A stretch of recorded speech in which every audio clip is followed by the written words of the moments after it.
support, and sharp eye for text that helped me finish the manuscript. 1. Recycling as symbol and as process.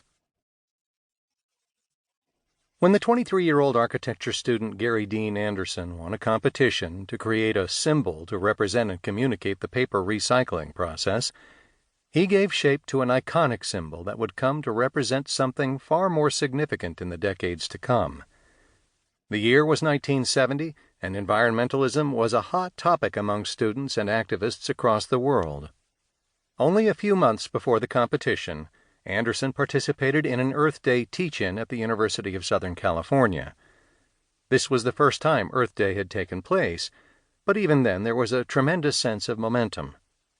On the one hand, planet Earth was under threat by industrial consumer society. On the other hand, there was rapidly growing engagement from a generation that wanted to reduce its footprint on the planet. Recycling promised to help with both. The competition was not organized by what most people would recognize as environmentalists, however.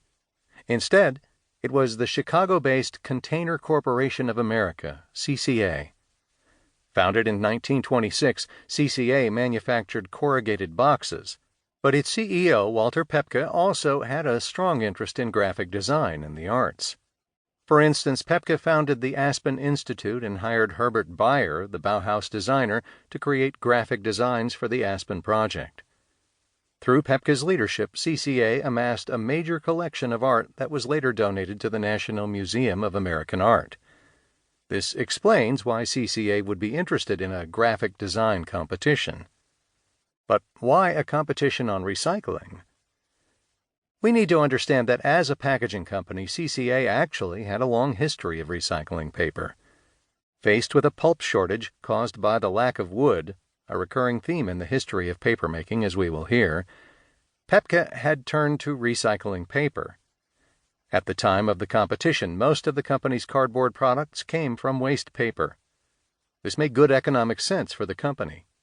More important, packaging had become increasingly visible, both at the point of purchase and after its use and eventual discarding. Companies wanted their products to be as visually attractive as possible, making identification in the store easy and their products irresistible. This proved to be a double-edged sword, however, as more and more packaging ended up on the street and in nature as litter. The increasing visibility of litter in the late 1960s also made visible the material maker of the litter. The afterlives of products became something companies had to address. CCA felt compelled to address the growing environmental concerns among consumers. The recycling symbol arose out of the paper littering debate and has grown to become one of the most widely used and recognizable graphic symbols in the world. The design was fairly simple, with 3 arrows organized in a circle, each one pointing to the next. Each arrow was folded at an angle as if it were made out of paper. In Anderson's first design, the word recycle sat at the base of one of the arrows, but it would eventually be unnecessary. Environmental historian Finis Dunaway argues that the recycling symbol is the most significant visual output of Earth Day, even speculating that it may be one of the most widely seen images in contemporary culture. He is most likely right. I found one variant or other of the recycling symbol on no less than 4 items within arm's reach of where I am sitting at my desk right now. It is an everyday symbol and an artistic one, even being included in the Museum of Modern Art's Permanent Architecture and Design collection.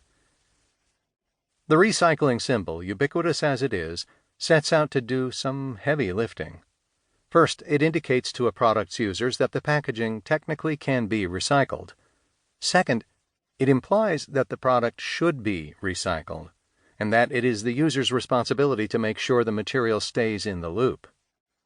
Third, it is a signifier of the largely invisible processes of recycling that take place after the consumer leaves the product at a recycling point.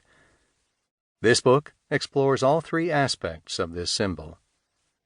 The recycling symbol is simple and elegant, but there is nothing simple or elegant about recycling. Recycling takes us into complex territory, full of both contested symbols and unruly materiality, laden with cynicism and hope, anchored in economy and ecology. Streams of